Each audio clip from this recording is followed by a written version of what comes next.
All right, here we go. Well, I'll pass out my resume at the end if you're interested. We'll have some literature in the back for those of you who would like to learn a little bit more about our campaign and my candidacy. It's a pleasure to see so many people here. I think this is the first annual. Is that right, Roger? Hopefully it'll be the first annual.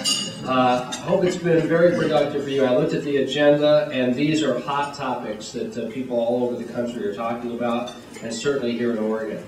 I also want to thank the Vigilant team for extending this invitation to the both of us, and I was very glad to accept it because I recognize the people in this room, as was indicated, you are decision makers. And your ability to make correct decisions for your businesses, for our region, is absolutely critical to economic restoration. And so I'm very grateful that you would spend the time not only to look into these issues together, but stay long enough to hear a few words from me. And since Roger invited me to give you some background, I would like to do that. I'm a native of this area. I was born in Multnomah County. I was raised in Washington and Yamhill counties. So you could say I'm a son of the 1st Congressional District.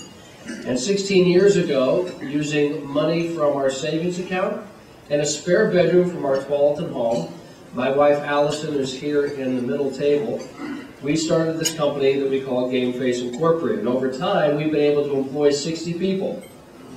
Certainly larger than we ever thought this little idea would generate. But as we employ these 60 people, we also employ, as we see it, their families. It means a lot to us.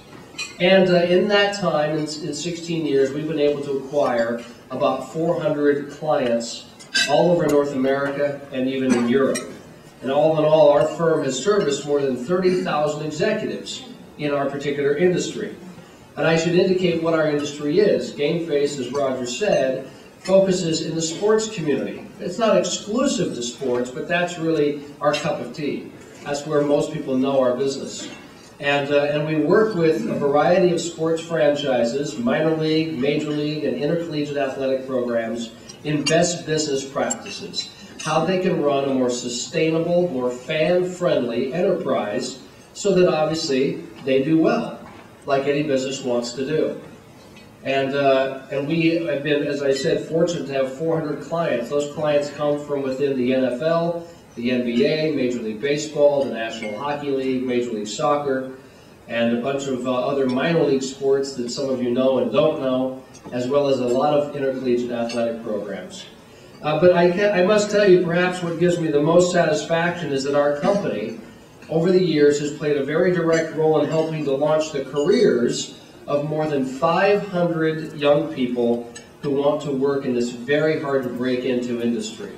And that always is what gives me the biggest smile, to be able to say that we helped launch careers for individuals. Yet I will tell you, despite these accomplishments, which are not solely because of my efforts, but because of a great team that we put together and fantastic, trusting clients, as the father of 3 sons here in Oregon, I wonder how my kids and grandkids, and frankly how your kids and grandkids, will find and build a career here in the future. And will they have to leave our state to find those opportunities? Will we only see them when they come back to visit during the holiday season, such as we're in today? Or, I wonder, can we make real changes in the way we do things so that Oregon becomes a better place to work, to contribute to your community, and someday retire? People have asked, rightly so, how my professional experience starting and running a small business in Oregon prepares me to be a member of Congress. That's a fair question, with a simple answer. The most important task of Congress today, as I see it, is to make sure our economy is creating jobs, something I've been fortunate enough to do, as I've said. I'm proud to announce also today that I've just received the endorsement of the National Federation of Independent Business, the leading voice for small business owners across the country. This is on top of the 20 district-wide mayors who are Democrat, Republican, and Independent, who have already stepped forward to endorse me because they believe I'm the best candidate to partner with them in creating jobs for Northwest Oregon. You see, I know how hard it is to create a job. And I know how easy it is to constrain jobs through short-sighted policy. I've been fortunate to have been able to sign the front of paychecks for 16 years. Yet, like many of you, I understand that what it's like, I should say, to get to the bottom of that stack at the end of the month, pause as you look at that last check on the stack, and slip it into your desk drawer quietly because you know it wouldn't be fiscally responsible for you to pay yourself just yet. To start my business, I had to travel the country, armed with nothing but my ideas and a will to succeed. Through patience and perseverance, I was able to break into some of the most storied and successful front offices in my industry, convincing them that they needed what I had to offer. After building their trust, I executed on that promise, and I've kept their business. When name brands as recognizable as the New York Mets, the St. Louis Cardinals, the Green Bay Packers, and the Boston Celtics need certain expertise in certain areas of their business, they've called all the way to Tualatin, Oregon to get it. As a small business owner, I knew I had to wake up every day and deliver positive, visible results for my company, my employees, and of course my family. I'm accustomed to solving problems, not pointing fingers. So I would in turn ask those who say I don't have the experience for Congress to follow. We've been electing lawyers turned politicians for years. How do you like the results that's producing for us? I'm wired to create jobs. I'm wired to launch careers, to build consensus, and work within a budget. I've met a payroll with my wife for 194 straight months. I think we need more of that skill set in Washington, D.C., not less. So if I'm fortunate enough to be chosen by the voters of the 1st District, what would I do in Congress?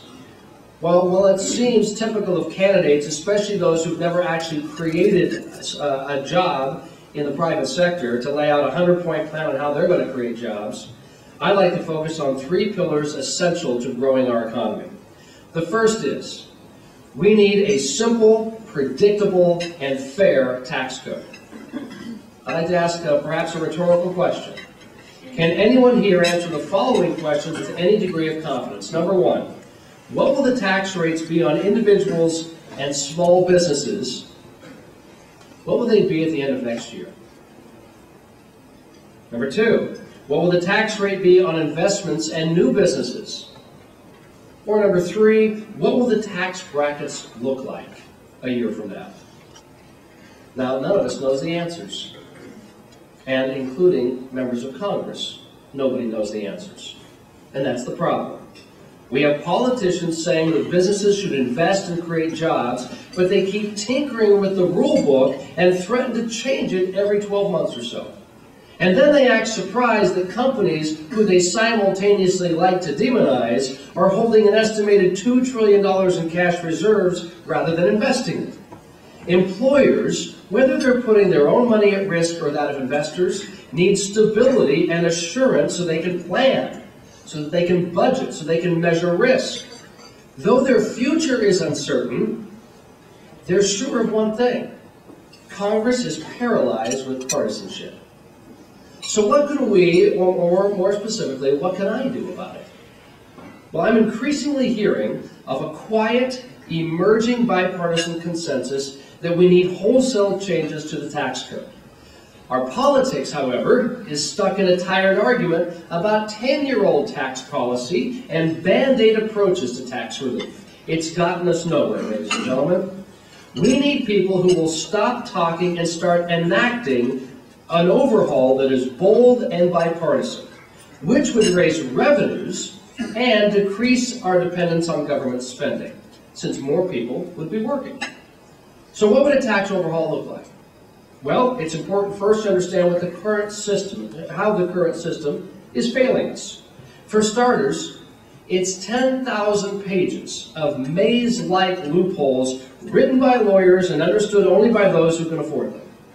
Meanwhile, lobbyists swoop in and assist mega corporations in not only navigating through the clutter, but also in greasing government to help their clients avoid taxes. Indeed, the well-connected become the well-compensated. The most famous of these cases is General Electric, which in 2010 made over $14 billion in profits worldwide, yet paid no federal income tax. And 30 megacorporations made a profit between 2008 and 2010, yet claimed a net tax benefit. So who gets stuck paying the bill? Oregon's middle class and our small and medium-sized businesses. How is that fair? Everyone knows our country needs more revenue. We can begin by reforming and eliminating unfair and politically motivated corporate loopholes. Now, don't get me wrong. Some deductions are important to sustain any growth or constancy our economy currently has. For example, we need to maintain the mortgage interest deduction, which was designed to help middle-income families afford a home. But do we really need to allow the deduction for second homes? Is it important for our government to subsidize vacation homes for those who don't need it? Of course not. President Obama's National Commission on Fiscal Responsibility, known as the Simpson-Bowles Commission, spent 8 months last year coming up with bipartisan recommendations for eliminating loopholes and lowering tax rates across the board. While some of these recommendations need greater and updated scrutiny, the result is a simpler tax code that doesn't pick winners and losers and that broadens the tax base to bring in those who are avoiding taxes. A tax overhaul, I believe, is very doable. And the American people, who spent 6 billion hours last year trying to prepare their taxes, are ready for this change. Now, the second pillar to strengthen our economy. While we're creating a simple, predictable, more fair tax code for our families and businesses to plan around, we need our next congressional representative to be an aggressive advocate for Oregon workers in the world marketplace. That starts by electing someone in Oregon's 1st District who has a business sense for promoting what we do well while also recruiting others to invest here. My background is ideally suited to fill this need. Obviously, I'm talking about trade. But successful trade also requires that we never take our eye off the ball in seeing that, 1, we knock down tariffs and other barriers for Oregon products and services, and 2, we defend Oregon interests by holding our trading partners accountable to the agreements they've signed. Since our early days, Oregon has been built on trade, and the 1st District has been dependent on it, as Roger alluded to. The most populous district in Oregon today is also the most multifaceted. We sit on the Pacific Rim, where 40% of the world's population resides, boasting diverse and valuable goods and services produced in the high-tech sector of Washington County, the fisheries on the North Coast, the forests in Columbia and Clatsop counties, the nurseries and vineyards of Yamhill County, and the center of business activity right here in downtown Portland. Bordered by the navigable waters of the Columbia and the Willamette, our largest city in the district, for heaven's sakes, is called Portland. Portland Business Alliance released a report showing that 470,000 jobs in Oregon are dependent on international trade. And specific to the Portland region, the Brookings Institution estimates as many as 268,000 jobs rely on international business. Truly, our assets are the envy of districts throughout the country and are the basis of our current and future jobs, but only if we take advantage of our strengths. It's time for leadership that will capitalize on a growing world economy that wants our products. I will work to provide greater access to what we produce. Specifically, our largest employer in the 1st District is Intel. 80% of their revenue is earned overseas, drawing a direct line between its trade success and the $3 billion D1X investment in Washington County right now. As we consider our current Asian partners, we look to South Korea, which is purchasing nearly $1 billion in Oregon goods this year alone. And that was before the recent free trade agreements were signed, which I alone supported among the 2 leading candidates for this congressional seat. And in China, our biggest trade partner, Oregon is exporting over $3 billion in goods in 2011. This figure doesn't even capture the value of Oregon's leading services exports, like software, architecture, and engineering. I give this context to underline how important China is as a market for Oregon workers. But it's a trade relationship that requires each side play by the rules to which it's agreed. For instance, I support SolarWorld's effort to crack down on illegal Chinese subsidies of solar panels because I believe in a vigorous defense of our companies and our workers. Just as aggressively as I will fight to move Oregon products around the world, I will vigorously fight to make sure we are competing on an even playing field. Ladies and gentlemen, trade is an essential part of rebuilding a prosperous Oregon and nation. And we need to continue to enact and monitor agreements that open new markets for the First District. If we're allowed to compete, I believe we can win. Now, while we build a simple, predictable, and fair tax system so our entrepreneurs and businesses can invest, and as we aggressively help them find new customers around the world, Congress has to get serious about getting our country's fiscal house in order. A balanced budget is the right thing to do for job creation today and for tomorrow. This, therefore, is the third pillar of a sound economy. In 1997, President Clinton and a Republican Congress collaborated on a set of tax reforms designed to grow the economy, coupled with spending controls designed to slow the growth of government. What happened? Well, as you probably know, between 1996 and 2001, 10 million additional taxpayers joined the rolls as a result of new jobs. We enjoyed 4 straight years of government surpluses between 1998 and 2001, and the unemployment rate plummeted to 4%. Reform isn't rocket science. It just requires political leadership and a desire to solve problems, not jockey for the next election. It requires putting people before partisanship. And maybe, just maybe, it means we need to get rid of longtime insiders who are more focused on climbing the next rung of their political career than serving the public interest. One thing running a small business has taught me is that sustained revenues seem to fix most problems. That's why I believe the best way to balance the budget is to grow the economy. And the first 2 plans I laid out must be the cornerstone of any jobs idea or plan. But we can't simply hope that the industriousness of Oregonians and Americans will save us from spendthrift politicians. New congressional courage is needed to protect future generations from having to pay for this continuous credit card Congress. 2001 has produced a $1.3 trillion deficit, the second highest in history.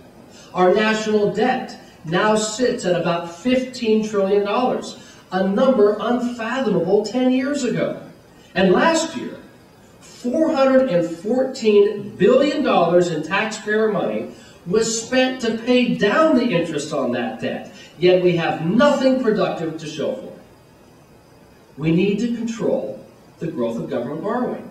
And we need to do it in a way that represents our shared values, specifically protecting Medicare and Social Security, and ensuring that those who are struggling have the help they need to put food on the table, keep a roof over their head, and have hope for a job that can someday secure a better future for them and their family. I think we can prioritize spending to protect our most vulnerable while investing in those things that will increase our competitiveness, like education and infrastructure. I've come to the realization, however, that the people deserve the right to rein in Congress's insatiable desire to spend. That's why I support a balanced budget amendment. It will force politicians to do what they've not shown a willingness to do over time: stop borrowing money we don't have. I would have hoped that we could count on members of Congress to do their job, but that's become wishful thinking, hasn't it?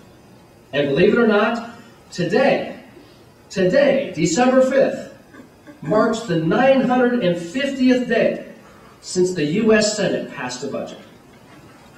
Members of Congress, apparently unconcerned with the uncertainty throughout the country, would rather just avoid making any difficult decisions and just spend as they go. This unwillingness to perform the basic function of government is having real-world implications around the country as businesses concerned about the future hoard cash and families watch the retirement funds dissolve. However, as we consider how and when a balanced budget amendment could be passed, we must recognize that it would be impossible to implement immediately for two reasons. First, our budget is simply too out of whack. A constitutional mandate to balance our books in this recessionary period would require severe tax hikes and dramatic cuts in services and our national defense. But with a balanced budget amendment phased in over time, we'd be able to bring certainty to markets while growing the economy and reining in spending. And in turn, we'd return confidence in America and in our government, and most importantly, in our leadership. The second reason passing a balanced budget amendment would take time is that we would need to wait on the states to go through the long and arduous process of ratifying the amendment. I believe strongly that the people should have the right to determine whether this is a policy they want, but they'll never get that chance until Congress gives it to them. So, ladies and gentlemen, in conclusion, creating a simple, predictable, fair tax code, helping Oregon workers export their goods and services to a waiting world, balancing the federal budget, these are the pillars of economic growth and job creation and would serve as my focus if elected. Now, I admit, I am not your typical candidate. I'm not a political insider. I have not worked my way up through the system, nor have others been hoisting me up the political career ladder. So, if you think the problem in Congress is that we don't have enough politicians or lawyers, then I guess you should support my opponent. But, if you think it's time to elect someone in the 1st District who knows what it takes to create jobs, who knows what it takes to solve problems in a bipartisan way, and will work with anyone who's ready to reason, regardless of their party, then I'm your candidate. And today I ask for your support and the commitment of your vote. Thank you very much.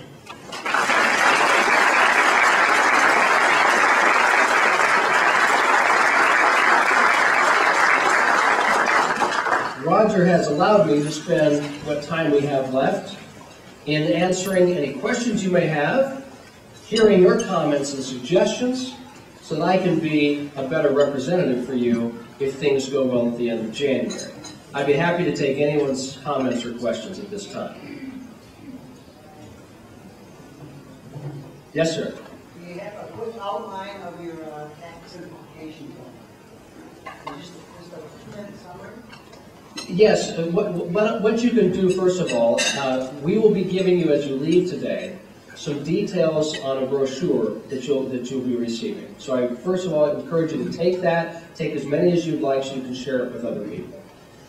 Once again, as I said, the first priority is to eliminate loopholes on the corporate side that, frankly, are making it a very unfair tax policy and unpredictable and costing the federal government and the Treasury billions and billions of dollars. At the same time, we must lower the tax rates. We must lower the tax rates for all parties concerned. This is where the tax relief comes for the middle class. Specifically, what I would encourage you to look at beyond what you'll find on the brochure that you'll have leaving, as well as on my website, which is cornillesforcongress.com. One of the things that I find very encouraging as a starting point is what I mentioned earlier, the Bowles-Simpson report. And the Bowles-Simpson report has numerous recommendations, not only on tax reform, but on entitlement reform and other things, to bring our deficit under control.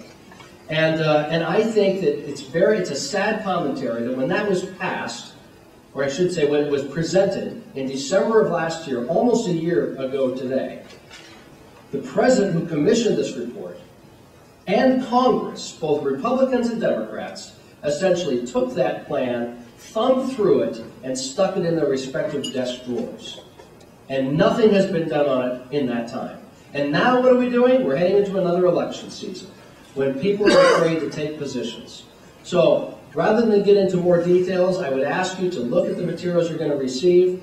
If you perhaps you've already perused the Bull-Simpson report on your own, but that to me is where we have to start, and if I get back there, that's what I want to put on the table. Thank you. Please, sir. I have one question. Would you support a tax term limits for both senators and representatives? The question was about term limits. Historically, I have not supported term limits. As a voter, I have not found that to be the best solution. And it's probably because of my professional background. By that I mean, sir, if I'm successful working with an organization, let's say a client, and over 4, 6, 8 years we're getting very positive results from our work together, it would seem counterintuitive for me to walk into their office on the first day of the 7th year or the 9th year and say, well, Portland Trail Blazers, we've had a good run together, but I got to tell you, I've been terminated and I can't help you anymore. And what I think it requires instead is activism from citizens to be paying more attention to what their legislators, what their elected officials are doing or not doing. Quite frankly, I think in the 1st District, and I've been unabashed about saying, I think we've been poorly represented here for many years. But I take as much responsibility for that as anyone else, because I and those who have been working and living in the 1st District haven't done enough. We haven't held people accountable for their lack of productivity, their lack of actually getting things done that are helpful to our district. So I say we got to put the emphasis back on the voter and the citizen. And I also, I think if we do that, we'll find more honest answers. And that's why I'm asking for your support, because I come from that background. I come from the private sector. I come from off the couch, like so many other people who in the last few years have decided to pay attention to what's going on in Washington, D.C. I think that's the best solution. In the back, sir. What's your perception of the people down at Occupy Portland? Is it warranted, and is it losing focus? Well, as far as their initial effort to bring attention to what ails them, absolutely it's warranted. I understand their frustration, their despair, quite frankly. Again, as I mentioned earlier, I have 2 sons, 3 sons, 2 of whom are in college right now. I can tell you, if you're like me as a parent with college-age kids, you're not real excited about their graduation date. Because you don't know what that means. Does that mean you've got another tenant in your basement? And so when I see what's going on in this country and the lack of job creation and the lack of real leadership to give us some certainty, and then I see what's happening a few blocks away with people who are saying, look, we don't like the fact that leaders aren't keeping to their promises. We don't like the fact that people who have done things to hurt our economy apparently are getting away with it. I understand that they would want to march on Wall Street or in the Portland blocks. Now, obviously, I think you asked me from that point on how it evolved. You know, certainly I can't condone people who break city ordinances. We all have the right to enjoy our parks and our cities and our streets. But I think that the genesis of their protest is something all of us can relate to in one form or another. Thank you, sir. With all due respect, I mean, I think most people in this room would make a similar list of the things that you see as being important. The question is, what power are you going to bring to Congress to move that entrenched culture from where it is to where it needs to be? Fair question. First of all, I mean, many people ask me, you're one of 435 in the House, you're one of 535 in Congress. How can you affect a change? Well, first of all, the quick answer I would give you is if people like you and I, if we don't step up, what's the alternative? The alternative is more of the same. The alternative is entrenched partisanship. The alternative is career politicians just working their way up at your expense. So we have to start one representative, one district at a time. But let me also share something with you that perhaps is counterintuitive, especially in today's political turmoil. And that is, a lot of people said, you're going to go back, and a lot of people have suggested, I say, you're going to go back and John Boehner's going to tell you exactly how to vote. You're going to be his boy, aren't you? I find that humorous. I'm not running for John Boehner. I'm running for the people who I think have been largely underrepresented for years. I'm not leaving a fun, interesting, successful business to go be someone's boy. Nor am I going back there to sit on the back bench and just watch things happen. I'm going back there to be heard. They know me back in Washington, D.C. They know my name. They know my strengths. They know my skill set, my background. And they also know why I'm running. But let me suggest this, too, from a pragmatic standpoint. If you're John Boehner, and we, meaning the Republican Party, win back this seat in 2011, in January, the first time, admittedly, it's been done since the Watergate era, are you going to force this young freshman Republican to vote party lines in the 1st District of Oregon? If you do, what can you be assured? He won't be back in November of 2011. Thus, he can't create any positive change for this state, not to mention Congress as a whole. John Boehner's not dumb. He knows that I can't vote with the party 98% of the time, like, frankly, my opponent has done in Salem for the last 5 years. Because A, that's not me, B, that's not the district, and C, I'll be a very, very short-termer. 8 months. What can you do in 8 months? It's very difficult. And John Boehner gets this. So, ladies and gentlemen, I'm not going back to represent a party. I'm going back to represent a people who need a strong voice for the issues that I've outlined.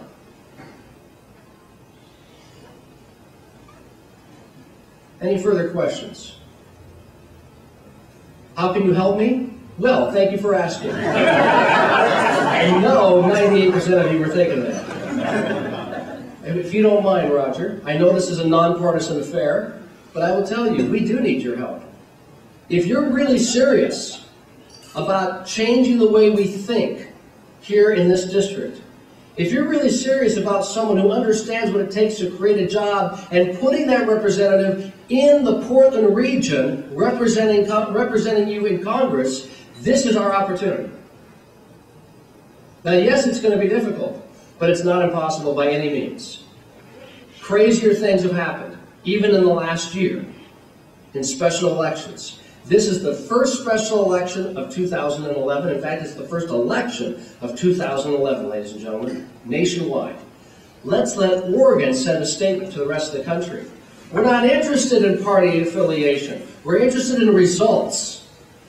And this is the candidate we believe will help us, like these mayors and other elected officials and business leaders and community leaders all over the district have said. We think this is the right person to help us get to where we need to be.